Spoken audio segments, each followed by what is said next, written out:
안녕하세요. 내년이면 앞자리가 바뀌는 60대 여자입니다. 살다 보면 참 세상 많이 좋아졌다는 생각 자주 하게 되죠.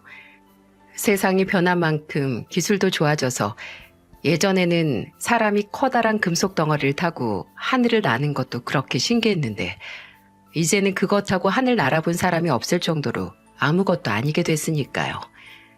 하지만 아무리 기술이 좋아진다고 해도 죽은 사람을 되돌리는 일은 평생 없겠죠. 어쩌면 다른 대단한 기술들 다 필요 없고 그거 하나 딱 바라는 사람도 많을 텐데 말입니다. 하지만 확실한 건 죽은 사람을 되돌릴 수 없지만 죽은 사람이 산 사람을 걱정하는 마음은 세상에 남아서 산 사람에게 전해지는 건 가능하니 그것만으로도 세상이 참 많이 좋아진 게 아닌가 싶네요. 예전에는 참 저보다 먼저 간 야속한 남편을 그렇게 다시 만나고 싶었습니다. 정말 어떤 대가를 치러도 상관이 없으니 딱 한 번만 남편을 만나고 싶었어요. 근데 그것도 남편에게 할 짓이 못 되는 게 우리 남편 참 살아생전에 고생 많이 했거든요. 남편도 저도 없는 집안에서 평생 없이 자란 것들끼리 만나서 없는 살림 꾸려서 살았는데 이제는 그게 그저 추억이고 지난 일이지 그때는 참 많이 힘들었습니다. 그래도 둘 다 멀쩡한 팔다리 붙어 있으니 그걸로 행복한 거라고 생각을 하면서 우리가 세상에 태어나게 한 아들과 딸을 위해 정말 열심히 살았어요. 애들은 없는 살림에서 이럴 거면 차라리 낳질 말지 라는 생각은 절대 하지 않고 고되긴 하지만 그래도 한 번쯤 태어날 만하다 라는 생각으로 살길 바랐거든요. 다행히 저희 아들과 딸은 주어진 인생을 남과 비교하며 불만을 갖는 애들이 아니라 이거면 됐지 하고 최대한 삶의 즐거움을 찾을 수 있었습니다. 아들은 어려서부터 공부를 참 잘했는데 운동도 꽤나 해서 그 능력들이 저와 남편이 본인에게 돈보다도 주기 어려운 재산을 주신 거라며 웃곤 했어요. 그마저도 지가 다 열심히 노력한 결과인데도 지가 뭔가를 해내면 꼭 습관처럼 봐봐, 이거 다 엄마랑 아빠가 이룬 거라니까요? 라고 본인이 낸 성과를 저와 남편의 공으로 돌리곤 했죠. 참 착했습니다. 어려서부터 말을 참 예쁘게 했어요. 딸도 성격이 긍정적이라서 고등학교 졸업하고 대학을 지방에 있는 딱 하나 붙었을 때 그래도 죽으라는 법은 없다며 고작 어제 고등학생이었던 녀석이 씩씩하게 혼자 지방으로 가서 4년 동안 타지 생활하면서 차석으로 졸업했었죠. 아들은 서울에 꽤나 이름난 대학을 나왔지만 그 대학 간판보다도 중요했던 게 바로 지 아빠와 같은 해병대를 들어갔다는 거였습니다. 아들은 어려서부터 해병대를 나온 남편이 동기회에서 받은 해병대 공로패 들여다보는 걸 그렇게 좋아했어요. 멋있다고 나도 아빠랑 똑같이 여기 갈 거라고 노래를 불렀었죠. 작은 손으로 지 아빠 대신 그 공로패를 손걸레로 열심히 닦던 녀석이 어느덧 지 아빠 키를 훌쩍 넘고 정말 해병대에 들어갔었으니 세월이 참 얄미울 정도로 빠르더군요. 그리고 아들이 해병대에서 몸과 정신을 갈고 닦을 때 남편은 그 당시 가죽을 갈아주는 일을 했습니다. 트럭에 온갖 종류의 가죽들 다 싣고서 가정집은 물론이고 사업장 돌면서 출장 서비스로 소파 가죽을 갈아주는 일을 했었어요. 물론 몸도 힘들고 또 그렇게 수입이 많진 않았지만 그래도 한 곳에 오래 있는 건 답답해서 못하겠다고 하던 남편은 그 일을 퍽이나 마음에 들어 했습니다. 근데 하루는 밤 늦게까지 일을 하고 트럭을 몰면서 집으로 돌아오다가 사고가 난 거죠. 남편은 5일 동안 중환자실에 있다가 그렇게 세상을 떠났습니다. 마지막 제가 기억하는 남편의 모습은 여기저기 터져서 붕대를 감고 잠자는 것처럼 누워있는 모습이었죠. 그 기억이 영원히 갈 것 같아서 분명 남편은 저와 20여 년을 수많은 추억을 쌓아 올리며 살을 붙이고 살았는데 왜 머릿속에 남는 건 병원의 이름도 모르는 기계들을 달고 있는 그 모습인지 참 모르겠더군요. 그때 장례식을 준비하면서 아들이 그러더군요. 엄마, 우리 아빠 사진 많이 봐요. 아빠 낚시 가서 처음으로 팔뚝만한 고기 낚아 올렸을 때 찍은 사진하고 정윤이 얻고 찍은 사진, 그거 진짜 잘 나왔잖아요. 우리 아빠의 그런 모습만 기억해요. 행복하고 우리 보고 밝게 웃는 그런 얼굴. 아빠도 그걸 원하실 거예요. 아마 아들도 저와 같은 마음이었나 봅니다. 본인보다 키는 작지만 늘 아버지를 우러러보던 아들인데 그런 아버지가 정신을 차리지 못하고 마지막 순간에 여기저기 망가져서 누워 있었으니 얼마나 충격이고 속이 상했겠어요. 그 후로는 남은 저희 세 식구끼리 남편의 살아생전 좋은 모습들만 기억하고 이야기하면서 살았습니다. 딸은 다시 지방으로 가서 학교를 마쳤고 아들은 그 당시 제대가 얼마 남지 않았는데 제대를 하자마자 복학을 할 줄 알았더니 1년 동안 돈을 벌겠다고 하는 겁니다.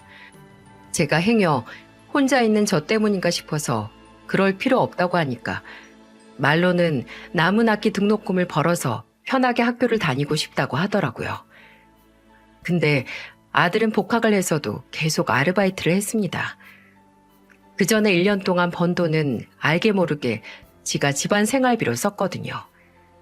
이제 아버지가 없으니 지가 이직 가장이라는 생각이 있는 건지 괜히 아직도 제대로 꽃도 못 핀 나이에 무거운 책임감을 준 것만 같아 그렇게 미안하더라고요. 하지만 아들은 제 생각보다도 더 재주가 많았습니다. 대학을 졸업하고 기술 배우로 취업을 하나 했더니 몇 년 다니다가 사업을 하겠다고 하더군요. 정부에서 태양광 발전 사업을 지원해 준다고 그 일을 해보고 싶다고 하더니 어느새 그 분야에서 자리를 잡더니 사업을 점차 넓혀가기 시작했습니다. 저는 들어도 뭐가 뭔지 모르겠는데 아들은 하루 종일 뭐 외국 사례이니 설레이니 하는 자료들 모아다가 새벽 내내 그거 들여다보면서 공부를 게을리하지 않았죠. 본인이 선택한 분야에서 자리를 잡아서 점점 발을 넓혀가는 걸 보니 다행이다 싶었습니다. 저도 남편도 저희가 배우질 않아서 그저 학교만 학원만 형편되는 대로 보내기만 했는데 그래도 지들 기술 알아서 찾아가는 걸 보니 그저 안심이 됐어요. 사람이 모름지기 직업에는 귀천이 없지만 기술이 있어야 오랫동안 밥 벌어먹고 사는 거 아니겠어요? 물론 그래야 가정을 꾸리기도 하죠. 제 세대야 그저 낳고 보면 알아서 다 클 거다. 지 밥그릇 챙기고 나온다고 하지만 제 아들이나 딸 세대만 하더라도 그게 아니었거든요. 가정은 고사하고 결혼도 여기저기 재고 따지고 한번 살아보고 하는 게 유난스러운 게 아니라 오히려 돌다리도 두들겨보고 건너는 해안이라고 생각이 될 수 있었습니다. 딸은 그런 걸 참 잘했어요. 본인 옆자리에 어떤 사람이 와야 하는지, 본인에게는 어떤 사람이 필요한지를 잘 파악하고 있었고요. 근데 아들은 아니었습니다. 성격이 원체 복잡한 걸 싫어하는데 사업을 하느라 정신이 예민해진 탓인지 사업을 제외한 일상에서는 그저 좋으면 좋은 거고 싫으면 싫은 거고 라는 태도를 보였죠. 오는 사람 막지 않고 가는 사람도 잡지 않는 그런 한 곳에 집착하지 않는 태도 말입니다. 근데 그런 아들 옆에는 늘 같이 있었던 아가씨가 한 명 있었어요. 아들과 대화를 하다 보면 종종 튀어나오는 이름이 있었는데 강희원이라고, 아들이 그저 친한 동생이라고 부르던 아가씨였어요. 친구들 모임에서 알게 된 아가씨인데 아들보다 8살이나 어리고 동사무소에서 근무하던 공무원이라고 하더군요. 아들은 그저 아는 동생이라고 하지만 저는 그래도 그냥 하는 대화에서도 무심결에 튀어나올 정도면 어느 정도 네 인생에서 중요한 사람이 아니냐고 했어요. 정훈이 너 진짜 희원이라는 아가씨랑 뭐 있는 거 아니야? 아 저번에도 둘이서만 만났다며? 에이 엄마 친구끼리 만나지도 못해요? 그냥 걔가 밥 사달라고 해서 사준 게 다예요. 걔 나보다 8살이나 어려. 나 도둑놈 소리 듣기 싫어요. 아들은 그 아가씨와 5년 정도 가깝게 지냈습니다. 얼굴 본 시간이 오래돼서 그런지 아들이 그 아가씨 부모님 생신이나 동생들 생일이면 뭐 용돈을 주거나 직접 선물을 챙겨주기도 했고 또 그 아가씨도 저희 집으로 선물을 보내곤 했죠.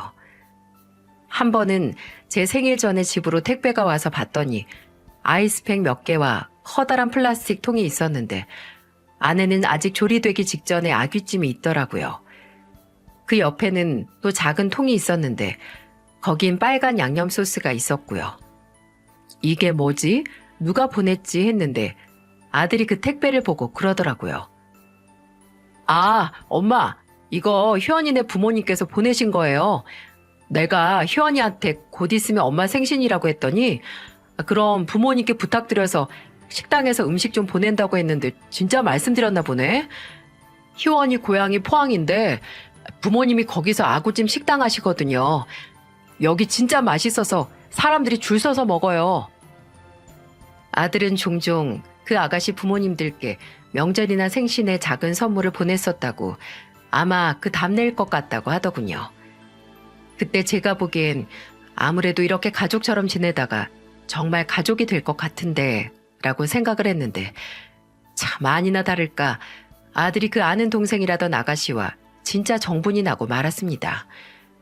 한동안 그 아가씨 이야기를 안 하는 것 같아서 뭐 사이가 서먹해졌다든지 그 아가씨한테 짝이 생겨서 연락을 안 하게 됐나 보다 했는데 딸에게 들어보니 둘이 연애를 하고 있다는 게 아니겠어요?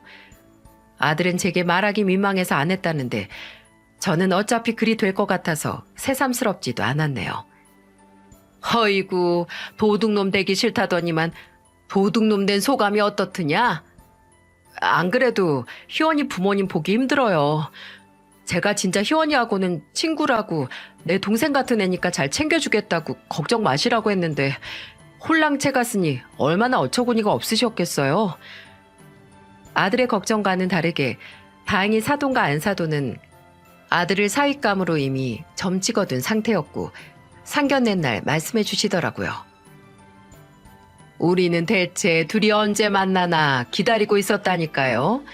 희원이한테도 정훈이만한 남자 없다고 누가 데려가기 전에 네가 만나라고 해도 아주 곧 죽어도 그냥 아는 오빠라고 친구라고 하는데 참나.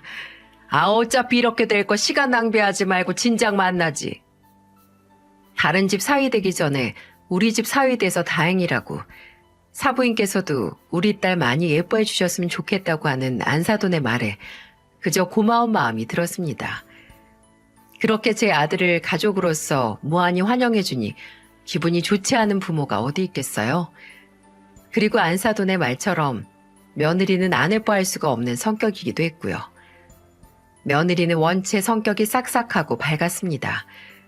아직도 기억이 나는 게 사돈과 안사돈 며느리 이렇게 셋이 있으면 웃는 얼굴이 어떻게 그렇게 닮았는지 모르는 사람이 스쳐 지나가면서 봐도 가족이라는 걸 알 만큼 닮았었어요. 왜 부부도 오래 살면 닮는다고 하잖아요. 그렇게 닮은 둘이서 낳은 큰딸이었으니 엄마 아빠 얼굴 그대로 태어난 거죠.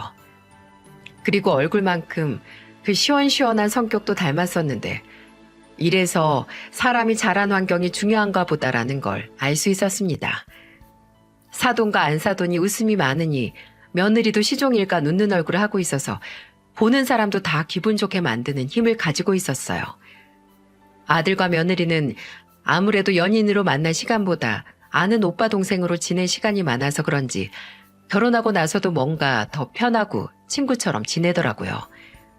둘이 결혼하고 저도 함께 아들네 집에서 살게 됐는데 둘이 같이 있는 걸 한 지붕 아래서 가만히 보고 있다 보면 부부보다는 좋은 친구 같은 느낌이 들 때가 있었는데 저는 오히려 그게 좋더라고요.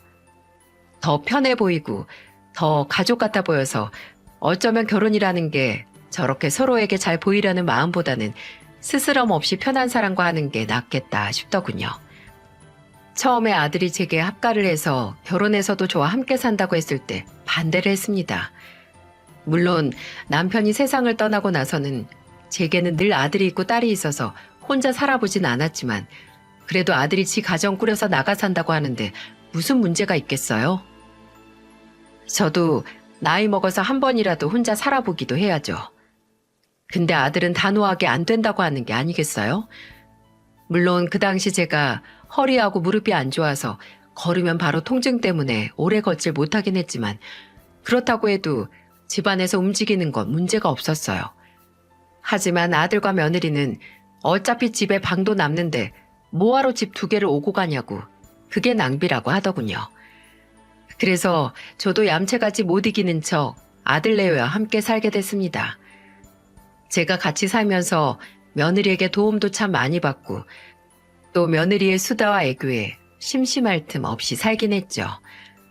아무래도 동사무소에서 사람을, 그것도 나이 지긋한 어르신들을 자주 만나다 보니 노하우라고 해야 할지 대화를 잘 이끌어 나갔습니다. 며느리와 대화를 하고 있으면 요상하게 제가 말해야겠다고 생각도 안 한 걸 이야기하게 되더라고요. 예, 내가 참 이상하다. 너하고 이야기하다 보면 안 해도 되는 말도 하고 말이 꼬리에 꼬리를 물면서 길어진다. 너 어디서 이런 거 배웠니? 어머님, 그런 걸 어디서 배워요? 그런 게 아니고 그냥 어머님이 제가 좋고 예쁘니까 괜히 말 한마디라도 더 하고 싶어서 그러신 걸 거예요. 우리 어머님 절 이렇게 좋아하셔서 어떻게 해요? 며느리와 저는 둘이서 남산으로 산책도 자주 가고 경복궁 근처에서 돌담을 끼고 천천히 걸으면서 이야기도 나누고 또 같이 사우나도 자주 갔어요. 아무래도 제가 관절이 아프다 보니까 뜨거운 데서 몸 지지는 걸 좋아하는데 처음에 며느리는 왜 나이가 들수록 뜨거운 곳에서 가만히 있는 걸 좋아하는지 모르겠어요. 덥기만 하고 땀만 많이 나는데 하고 이해를 통 못하더니 나중에는 뼈마디까지 뜨끈하게 데펴지는 느낌이 좋다며 저보다도 더 자주 사우나를 찾곤 했습니다. 또 제가 나중에 무릎 수술을 했을 때는 재활이 끝나도 꾸준히 운동을 해야 한다고 하면서 저를 데리고 운동도 자주 갔었죠. 어머님, 이거 수술하고 안 움직이면 말짱 꽝이에요. 나중에는 무릎이 안 구부러져서 쪼그려 앉지도 못한다니까요. 그렇다고 무리한 운동은 안 되니까 저랑 수영 다녀요. 물속에서 걸으면 관절에 무리도 안 가서 괜찮을 거예요. 이렇게만 말하면 며느리가 아들과 결혼을 하고 지금까지 저희 집은 늘 행복하고 웃을 일만 가득하다고 생각하실 수 있지만 어느 사람 사는 집이 그렇듯 바람 잘 일이 없는 날도 무수히 많았습니다. 어느 순간부터 며느리의 장점이었던 모습이 단점이 되어 저와 아들 그리고 손자들까지 힘들게 만들었거든요. 며느리는 하고 싶은 말이 있으면 끝도 없이 말을 잘했지만 또 할 말이 없고 본인이 말하고 싶지 않으면 조개보다도 더 세게 입을 꾹 다물고 아무 말도 안 했어요. 뭐 사람이 물론 말하고 싶지 않으면 그냥 가만히 있을 수도 있는데 그렇다고 남의 말을 무조건 무시하는 건 별개 이야기잖아요. 지 할 말 있을 때는 귀가 따갑도록 이야기하다가 본인이 말하기 좀 곤란하다, 하고 싶지 않다 하면 입을 딱 닫고 남이 하는 말을 그저 무시하는 게 아주 사람 복장을 터뜨리는 일이니까요. 아들과 며느리가 손자 둘을 낳고 나서 며느리는 일을 그만뒀거든요. 저는 처음에 반대를 했었습니다. 그 되게 어려운 공무원 쎄 빠지게 공부해서 됐으면서 그냥 그만둔다는 게 너무 아까웠거든요. 제가 애들은 다 키워준다고 저와 아들이 며느리를 설득하려는데 이때부터 며느리는 입을 딱 다물었습니다. 그리고 어느 날 외출을 하고 돌아오더니 사표 쓰고 왔다고 그만뒀다는 이야기를 식사 자리에서 마치 옆에 물 좀 달라는 말처럼 툭 던지더라고요. 저는 며칠 안 사돈이 전화를 해서 하는 푸념을 들어야 했네요. 그거 공부한다고 얼마나 고생을 했는데 이렇게 허무하게 그만두냐고 아직 30대인데 너무 아깝다고 하셨습니다. 그건 제 생각도 같았어요. 근데 아깝지만 어쩌겠습니까? 지가 안 다니겠다고 하는 걸. 이렇게 본인이 절대 말하고 싶지 않은 상황이거나 말해봤자 불리한 상황에서는 입을 열지 않는 며느리. 며느리의 이런 점이 저희 가족을 지치게 만들었습니다. 한 번은 첫 손주가 유치원에 다니던 때였을 거예요. 집으로 전화가 왔는데 아들이랑 며느리 둘 다 전화를 안 받아서 한 거라고 하는 거예요. 안녕하세요, 준수 할머님. 다름이 아니고 준수가 오늘 유치원에서 같은 반 친구랑 좀 싸웠거든요. 네? 아니 혹시 크게 싸운 건가요? 누가 다쳤어요? 아니요. 걱정하실 정도는 아니고요. 그냥 말싸움이고 바닥에 장난감 블럭 던지거나 그런 수준이었어요. 근데 저희가 애들 화해를 시키는데 다른 친구는 화해하고 싶어 하고 사과도 하고 했는데 준수가 절대 사과를 못한다고 하면서 좀 의아한 말을 하더라고요. 유치원 선생님은 제게 그날 유치원에서 싸운 손주가 한 이야기를 들려주었습니다. 저는 그 말을 듣고 등골에서 식은땀이 나는 것 같았어요. 어떻게 이렇게 작고 어린애가 그런 말을 했나 싶었거든요. 손주가 글쎄 서로 사과하고 화해하자는 선생님의 말에 그랬답니다. 사과는 바보들만 하는 거래요. 내가 잘못한 게 없으면 사과하면 안 된대요. 사과하면 바보 되는 거라고 절대 하지 말라고 했어요. 여러분은 이게 믿어지시나요? 고작 6, 7살짜리가 이런 말을 했다는 게. 선생님은 혹시 손자가 집에서 무슨 일이 있나 싶어 염려가 돼서 전화를 하셨던 거고 집에서 지도를 잘 부탁한다고 하시더군요. 그날 저는 손주를 앉혀두고 이야기했습니다. 왜 사과를 하면 바보가 되냐고. 잘못을 하면 꼭 사과를 해야 하는 거고 행여 내가 잘못을 안 한 것 같더라도 친구가 먼저 사과를 하고 화해하자고 하면 사과를 할 수 있는 거라고. 사과하는 걸 부끄럽게 생각하면 안 된다고 말했습니다. 그러자 손주는 이렇게 말했어요. 엄마가 친구들한테 사과하지 말래요. 사과하면 내가 잘못 안 했어도 잘못한 게 되니까 절대 하지 말라고. 엄마가 틀린 거예요? 그럼 엄마는 왜 나한테 사과하지 말라고 해요? 이 일의 원흉이 따로 있더라고요. 며느리가 손자에게 이런 해괴한 철학을 알려준 겁니다. 저와 아들은 며느리에게 왜 그런 말을 한 거냐고.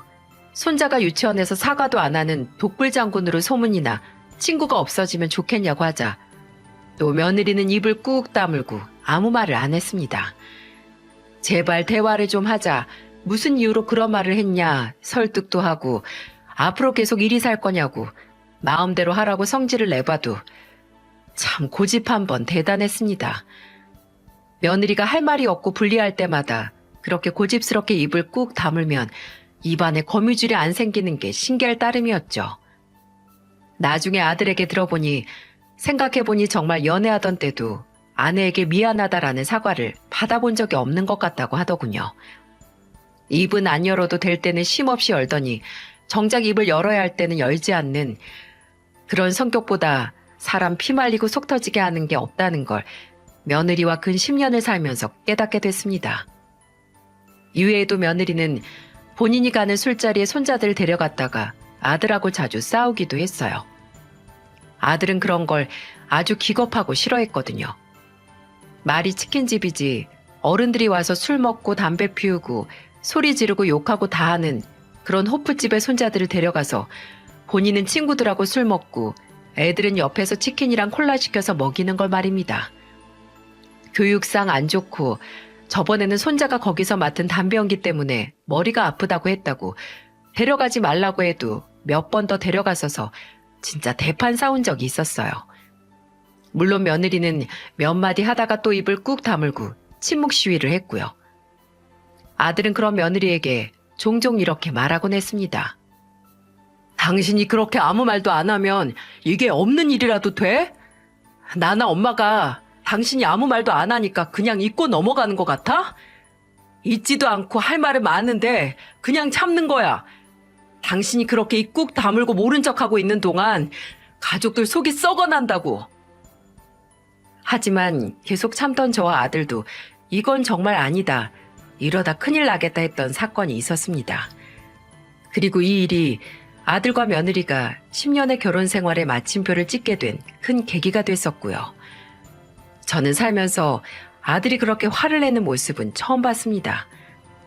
그맘때쯤 지방에 있던 딸이 서울로 직장을 옮기면서 이사를 했는데 주말에 거기 들렀다가 늦은 점심 먹고 집으로 돌아오던 길이었어요.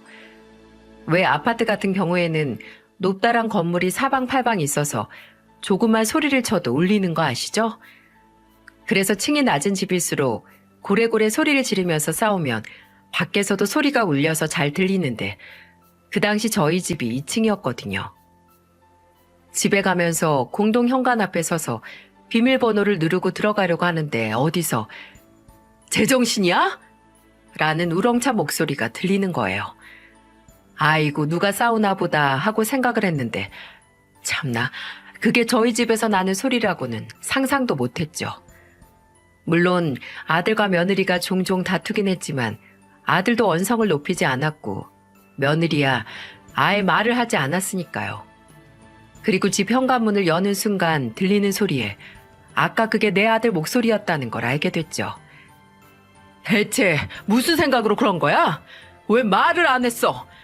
왜 꼭 중요한 얘기를 안 하고 가만히 있다가 이 사단을 내? 뭐야? 왜 이렇게 소리 질러? 정훈아, 너 목소리 좀 낮춰. 애들 방 안에 있을 거 아니야. 무슨 일인데 그래? 뭐 때문에 이렇게 소리 지르고 있어? 당신이 말해봐. 당신이 무슨 일을 저질렀는지 당신 입으로 엄마한테 말씀드리라고. 며느리가 말할 리가 없죠. 누가 봐도 며느리가 뭔가 잘못한 것 같은데 걔는 지가 불리하면 절대 입 뻥긋 안 하니까요. 참다 못한 아들이 제게 자초지종을 설명했는데 왜 아들이 그렇게 노발대발 이성을 잃었는지 알겠더라고요. 며느리가 아들 몰래 아들 통장에서 돈을 뺏어 썼답니다. 그것도 그냥 생활비 통장이 아니라 아들이 사업자금 넣어둔 계좌에서 처음에는 소액으로 시작을 해서 나중에는 몇백씩 빼갔는데 그게 모이고 모여서 헉소리 나는 금액이 되어 있었던 거죠. 그 돈 어디다가 썼는지나 말해. 너 도박하냐? 아니면 바람났어? 아니야 그런 거. 지가 억울하니까 그 입이 좀 열리나 보네. 그럼 억울할 일 없이 무조건 당신이 잘못한 일이라서 입 다물고 있는 거야? 바른 대로 말해, 당장. 진짜 부부 사이에 고소당하기 싫으면 말하라고. 나 이거 이전처럼 그냥 못 넘어가. 끝내 며느리는 다 기어들어가는 목소리로 말을 했습니다. 투자를 했다고 합니다. 지인에게 좋은 정보를 들어가지고 주식도 하고 그랬대요. 도박은 아니라더니 이게 도박이지 뭔가요? 심지어 그것도 다 잃어서 돈을 빼고 빼다 보니까 불었다고 절대 바람나서 그런 건 아니라고 하더군요. 왜 그런 걸 나한테 한마디 상의도 없이 해? 말했으면 못하겠을 거잖아. 쓸데없는 생각 말라고. 그럼 이게 쓸데없는 일 아니야? 다 날려놓고 무슨 할 말이 그렇게 많아? 그리고 여기서 내가 문제가 아니라 네가 문제야. 내가 하지 말란 소리 안 했어도 어차피 너는 나한테 말 안 했어. 매번 네가 말하면 불리한 거 절대 말 안 하잖아. 손해볼까 봐. 아들은 한참을 퍼붓다가 조용히 일어나 애들 방으로 갔습니다. 그리고 그날은 애들 방에서 자더군요. 그러다 며칠 뒤 아들이 제게 말했습니다. 아무래도 이혼해야 할 것 같다고, 더 이상 속 아파가면서 살지 못하겠다며 제게 죄송하다고 했습니다. 근데 아들이 제게 미안해할 게 뭐가 있나요? 지 결혼이고 지 인생인데 그저 예전에 좋았던 기억마저 퇴색될 정도로 끝이 안 좋아서 그게 가슴이 아팠어요. 며느리도 그런 아들의 말을 듣고 뭐 아쉽지 않았나 봅니다. 이혼 이야기가 나오자마자 짐을 싸더니 그 당시 근처에 살고 있던 사돈 처녀의 집으로 가버리더군요. 종종 손자들을 보기 위해 집으로 오긴 했지만 이혼 소송하는 와중에 이제 시어머니도 없는 거나 마찬가지인지 절 봐도 아는 척도 안 하고 무시했죠. 참 허무했습니다. 사람이 뭔지 물론 끝은 좋지 않았지만 분명 안 좋은 기억보다 좋은 기억이 더 많을 텐데 좋은 기억 하나 없는 그런 관계처럼 뒤돌면 모르는 사이가 될 수 있다는 게 사람을 참 외롭게 만들더군요. 아들은 이혼 소송 중 참 많이 힘들어했습니다. 아니, 며느리와 정리를 하는 건 오히려 후련해하긴 했지만 이혼 문제로 손자들에게 상처를 주는 것 같다며 죄스럽다고 많이 괴로워했어요. 그러다가 하루는 아들이 쓰러졌다고 같이 일하는 직원에게 연락이 와서 병원으로 달려간 적이 있습니다. 갑자기 배를 부여잡고 쓰러졌다고 하더군요. 근래에 스트레스 때문인지 자주 배가 아프다고 하긴 했는데 기절을 할 정도로 심각하리라곤 생각을 하지 않았습니다. 아무래도 일에 치이고 이혼에 치이다 보니 몸이 많이 약해졌구나. 저는 이렇게 생각을 했어요.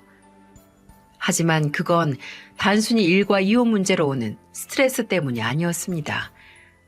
병원에서 정밀검사를 권유해서 받아보니 검사 결과지에 글쎄 제 아들이 췌장암 3기라네요.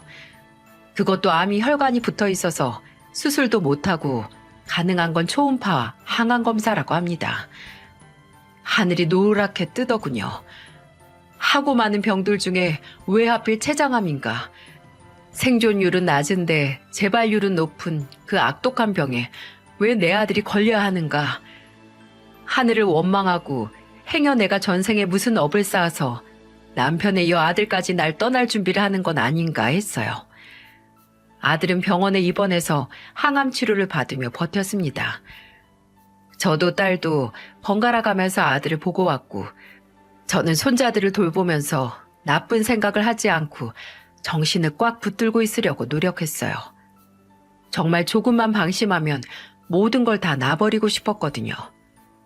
아들은 병원에 있으면서 변호사를 만나 이혼 소송 준비를 계속했고, 그래서 종종 병실에서 아들의 친구라는 변호사를 만나기도 했네요.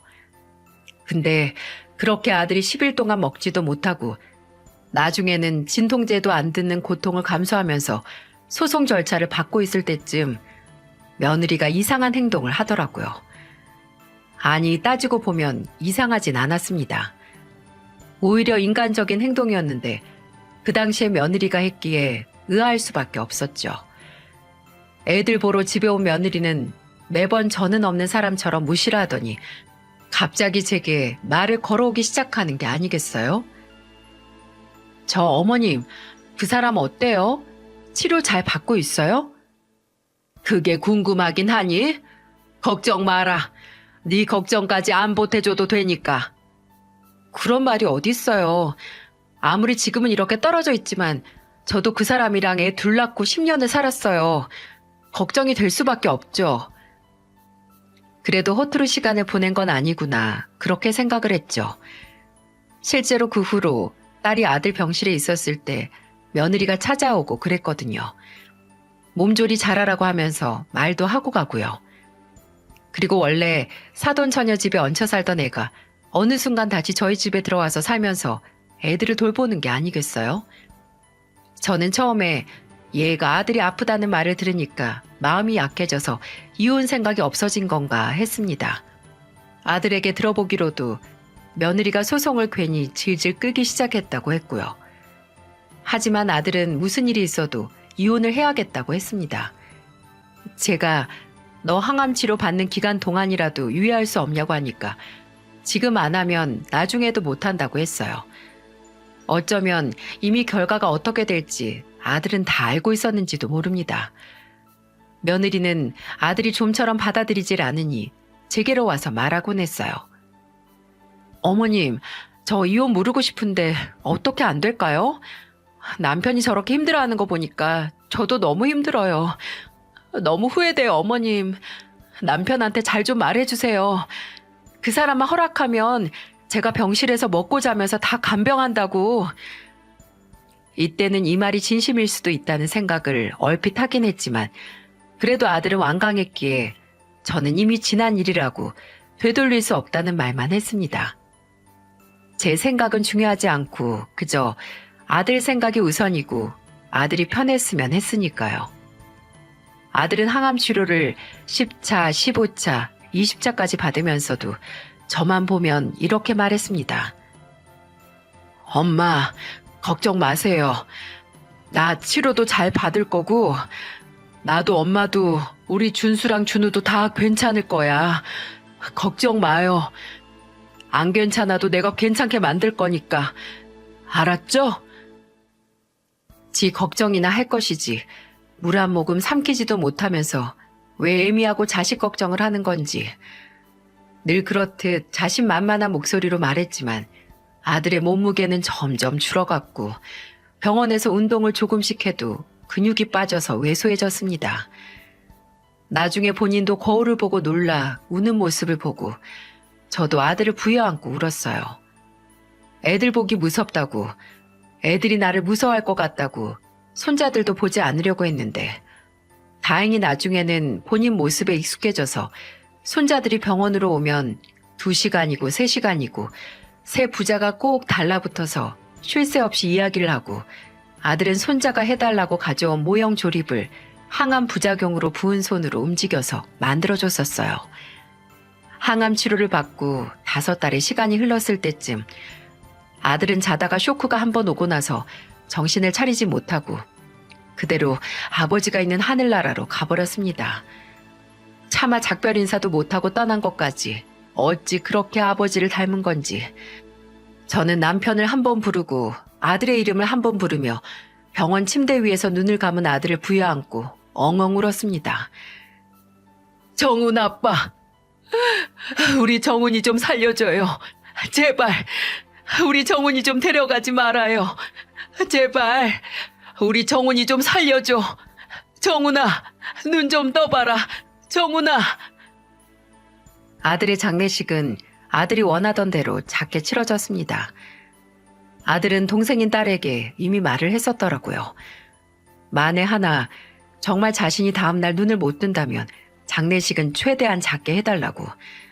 딸이 이상한 소리 하지 말고 그럴 거면 잘하고 하면서 그 이유를 묻자 아들이 그랬다는군요. 그래야 정윤이 너랑 엄마가 편하지. 죽어서까지 너랑 엄마 고생시키고 싶지 않다. 미련한 것, 끝까지 다른 사람 걱정이지 아주. 그런 마음으로 더 간절하게 살려고 하지. 나쁜 것, 야속한 것. 이라고 몇 번이나 속으로 아들을 부르며 원망도 했지만 자식이 둘이고 늙은 어머니까지 있는데 그리 눈 감은 아들 속은 어찌 편하겠습니까? 나중에는 그저 이제 아무도 걱정 말고 편히 눈 감기만을 바랄 수밖에요. 아들의 부고를 듣고 며느리도 병원으로 달려왔습니다. 와서 꺼이꺼이 오열은 하지 않았지만 둘째 손자를 안고 고개를 숙이고 있는 모습을 보긴 봤습니다. 그때는 그래, 네 속도 말이 아니겠지 그렇게 생각을 했어요. 지 아버지 곁으로 간 아들의 마지막 순간을 끝까지 그저 최대한 아들이 편했으면 하는 마음으로 보내줬습니다. 추운 겨울에 가서 행여 추울까 아들의 유골함을 계속 제 품에 품고 있었어요. 그리고 아들을 공기 좋은 수목원에 데려다 준 뒤 도저히 떨어지지 않는 걸음을 걸어서 손자들과 집에 왔죠. 며느리도 애들이 걱정돼서인지 같이 들어왔습니다. 가만히 있으면 안 좋은 생각만 나고 눈물만 날까봐 이르긴 해도 아들 물건을 정리하면서 정신을 딴 곳에 팔았어요. 아들의 휴대폰, 지갑, 책들, 자잘한 것도 정리를 하고 있었는데 며느리가 제 뒤로 와서 말을 걸더군요. 어머님, 짐 정리하세요? 그래야지. 이미 간 사람 물건 오래 가지고 있어봤자 뭐하니. 다 미련이거늘. 이러면 편하게 갈 수 있는 사람도 못 가지. 아, 그럼 어머님 짐은 언제 정리할 거세요? 무슨 말인가 했습니다. 아들 짐을 정리하는 건 어쩔 수 없지만 대체 제 짐을 왜 정리한다는 거죠? 제가 왜 내 짐을 정리하냐, 나는 방 안 옮기고 계속 쓸 건데 하니까 며느리가 이렇게 말하더군요. 어머님, 계속 여기서 살 생각이셨어요?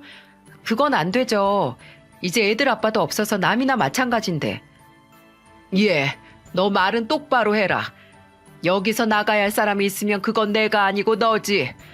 너야말로 먼저가 내 아들이랑 남 아니더냐? 그래도 애들 엄마라고 여기 뻔질나게 드나드는 거 눈 감고 있었더니 무슨 헛소리를 하고 있어. 모르시나 본데 저 이혼 안 했어요. 소송 마무리 되기도 전에 애 아빠 그렇게 갔으니까 소송 무효된 거라고요. 이혼은 당사자가 죽으면 소송 수기 안 되는 거 아시죠? 머리를 맞은 기분이었습니다. 이게 이러려고 내 아들과 이혼을 그렇게 미룬 건가, 계속 끈 건가 싶더라고요. 너 내 아들 죽을 줄 알고 일부러 버텼니? 애들 앞으로 있는 재산이나 집 서류상으로는 네가 아내라고, 네가 가져가려고? 참, 어머님도 할 일 없으시네요. 그런 생각이나 하시고. 어떻게 생각을 하시든 어머님 자유인데요.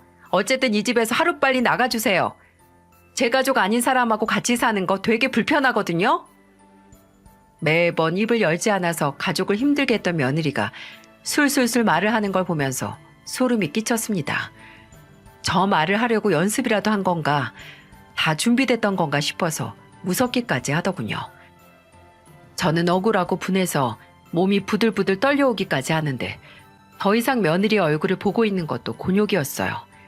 그래서 제 짐을 간단히 싸고 아들의 유품을 정리해서 챙기고 딸네 집으로 갔습니다. 제게서 말을 들은 딸도 물론 분노를 했고 며느리가 죽은 아들의 재산 상속을 못 받게 소송을 걸자고 했어요. 어차피 아들은 끝까지 이혼할 의향이 있었다고요.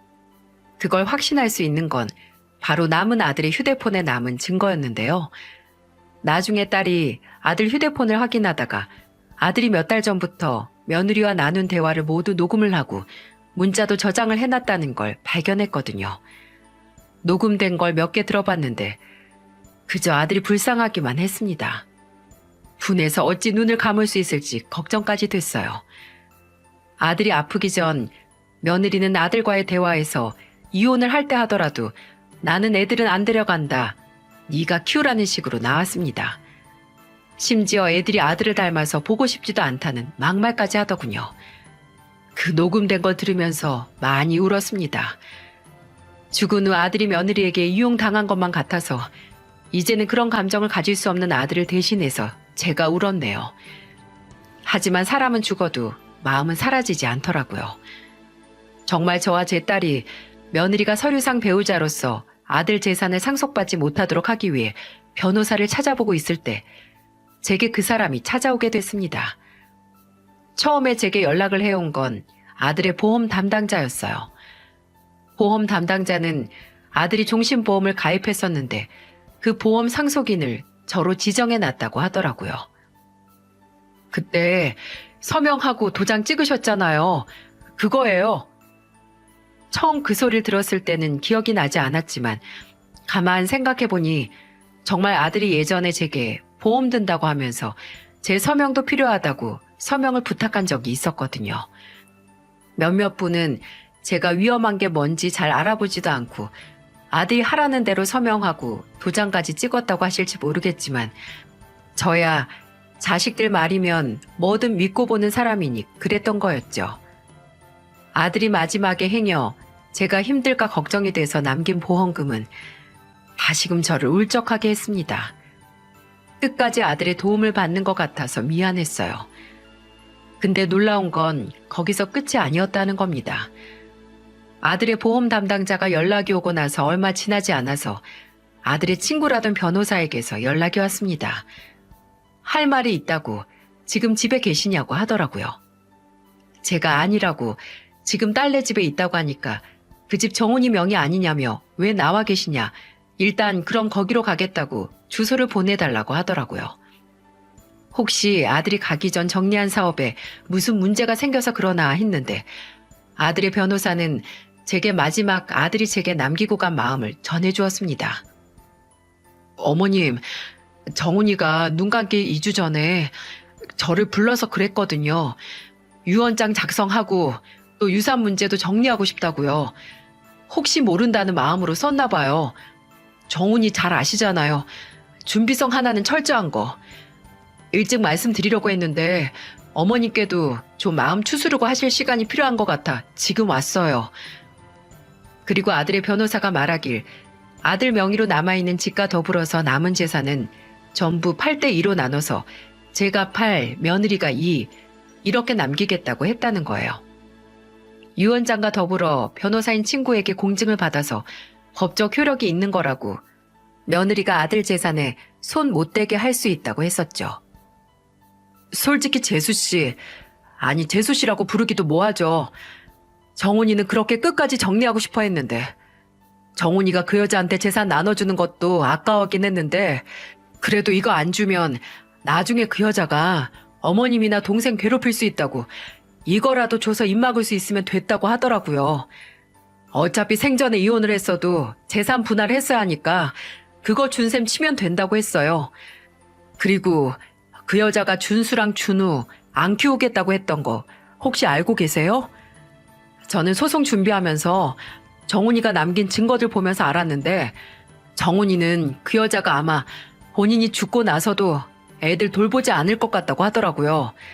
아마 어머님께서 다 하실 거라고 하면서 정훈이가 어머님 걱정 진짜 많이 했어요. 마지막에 속상하게 만들어드린 것 같다고. 아버지 잃었던 슬픔 다시 겪게 하는 것 같다고 울기까지 했어요. 정훈이 진짜 잘 안 울거든요. 저는 정훈이랑 몇 년째 친구로 지내면서 정훈이 우는 거 처음 봤었어요. 그리고 제게 상속 유언장뿐만 아니라 아들이 직접 쓴 편지를 건네줬는데 거긴 저와 딸 그리고 손자들에게 보내는 마지막 말이 있었어요. 손자들에겐 아빠가 먼저 가서 미안하다. 곁에 오래 있어주지 못해 미안하다는 말이 있었고 아빠도 돌아가신 할아버지와 함께 오래 살지는 못했지만 그래도 늘 할아버지가 곁에 있다고 믿으니 용기가 났다고 너희들도 그렇게 믿으면 된다고 아빠가 늘 곁에 있을 거라고 했고 딸에게는 너에게 이런 책임감을 맡기고 가서 미안하다고 어머니를 잘 부탁한다고 내가 네 덕분에 아마 편히 눈 감을 수 있을 것 같다며 고맙다고 남겼습니다. 그리고 제게는 죄송하다는 말이 정말 많이 담겨 있었네요. 그저 죄송하고 또 죄송하다. 엄마께 다시 이런 상처를 남겨서 죄송하다고 말입니다. 아들은 떠나기 직전까지 남는 가족들에 대한 죄책감과 그리고 걱정을 그렇게 정리하고 있었던 거예요. 저도 그리고 아무도 모르게 말입니다. 물론 그건 며느리도 마찬가지였고요. 며느리는 본인의 아들의 재산 중 고작 그 정도밖에 받지 못하는 걸 알자 아들의 유언장을 무력화시키고 재산 소송을 하려고 했어요. 하지만 아들이 남긴 유언장은 법적 효력이 있었고 심지어 며느리는 아들의 재산 중 최소한의 비율로 권리를 상속받을 수 있었기에 해봤자 아무런 효과도 없었습니다. 소송이 무의미하다는 걸 알자 제게 와서 그러더군요. 애들을 데려갈 테니 재산을 더 나눠달라고요. 애들도 권리가 있으니 그걸 달라고 말입니다. 저는 단호하게 일 없다고 말했고 며느리는 울고불고 난리를 쳤어요. 사람이 돈에 눈이 멀어서 이성을 잃은 모습 본 적 있으신가요? 기억에서 절대 지워지지 않을 정도로 추하답니다. 내가 왜 이것밖에 못 받아? 내가 왜? 10년 동안 같이 살면서 애 키우고 어머님도 모셨는데 왜 내가 이것밖에 못 받냐고요? 예, 애 키우는 건 어차피 네 일이었어. 네 자식 아니니? 그리고 나 모시고 살겠다 먼저 나선 것도 너고 나는 네가 나가서 살아도 아무 문제 없었다. 어떻게 나한테 이래요? 내가 끝에는 이혼 안 하겠다고 했잖아요. 이혼 안 하고 그 사람 아픈 거 다 돌본다고 했는데 어떻게 이렇게 사람 엿을 매기냐고요? 너 착각하나 본데 네가 아무리 마지막에는 눈치 보고 태세 전환했어도 정훈이는 끝까지 이혼을 원했어. 네가 정말 정훈이를 위하고 정훈이 안정을 원했다면 그때 그냥 합의 이혼으로 깔끔하게 끝냈을 거다. 그게 사람이 사람을 위하는 마음이야. 네 고집보다 상대방 심정을 헤아릴 줄 알아야지. 저는 며느리에게 재산을 못 줘도 네가 애미면 애들 데려가서 살아보라고 했습니다. 안 막는다고. 근데 저는 알았거든요. 얼마 안 되는 돈 받고 나서 사내 녀석들 둘 데리고 갈 자신이 며느리에겐 없다는 걸 말입니다. 며느리는 끝내 애들을 못 데려간다고 했고 저는 손자들과 함께 살기 시작했어요. 딸도 저와 합가를 해서 조카들과 함께 살게 됐고 비록 아들은 없지만 그래도 저희는 끝까지 남은 가족들을 지켰습니다. 그리고 아들이 제 마음속에 별이 되고 며느리라는 게 자식들 버리고 잠적하고 나서 3년 뒤, 그러니까 올해 2월이었죠. 초등학생인 첫째 손자 앞에 며느리가 나타났다고 하더군요. 둘째 손자는 아직 어려서 휴대폰이 없지만 첫째 손자는 딸이 휴대폰을 하나 사줬는데 행여 며느리를 만나면 바로 연락을 하라고 당부한 모양이더라고요. 학원 갔다 오는 길에 3년 동안 얼굴도 못 봤던 엄마가 나타났으니 손자가 얼마나 놀랐겠어요. 손자는 당황하지 않고 고모인 딸에게 전화를 했고 딸은 바로 근처 편의점이나 가게로 들어가서 있으라고 한 뒤 손자가 있는 곳으로 달려갔다고 합니다. 딸이 도착을 했을 때는 며느리는 사라진 후였지만 손자에게는 엄마랑 같이 가자고 하면서 할머니에게 잘 말해서 아빠 돈 달라고 그걸로 엄마랑 살고 싶다고 말하라고 했다는 거예요. 저는 앞서 설명한 며느리의 그 어떤 행동들보다 이게 가장 며느리를 더럽고 추악한 사람으로 만들었다고 생각을 해요. 자식을 앞세워서 이혼했어야 했던 남편의 재산을 챙기려는 그 악독함이 이루 말할 수 없을 정도로 악취가 났습니다. 다행히 손자는 그런 며느리에게 똑부러지게 싫다고 나는 할머니랑 준우랑 고모랑 살 거라고 하면서 거절했다고 하네요. 좀 있으면 중학교에 들어가는데 아마 손자도 저나 딸이 다 설명하진 않았지만 왜 엄마와 살 수 없는지 그 이유를 어렴풋이 알고 있었나 봅니다. 아직 둘째 손주나 제 앞에는 나타나지 않았지만 이제 걔 나이도 40이 넘었을 텐데 애들 앞에 나타날 생각 말고 조용히 남은 인생 그나마 사람답게 살았으면 하네요. 그리고 지금은 아버지와 함께 가족을 지켜보고 있을 제 아들에게 말하고 싶습니다. 정훈아, 나한테 미안해할 거 없다. 나는 네 동생과 함께 네가 내게 남기고 간 가족을 생각하는 마음으로 너를 쏙 빼닮은 손자들을 돌보며 함께 잘 있으니까 걱정 말아라. 나는 너한테 그저 고마운 마음뿐이야.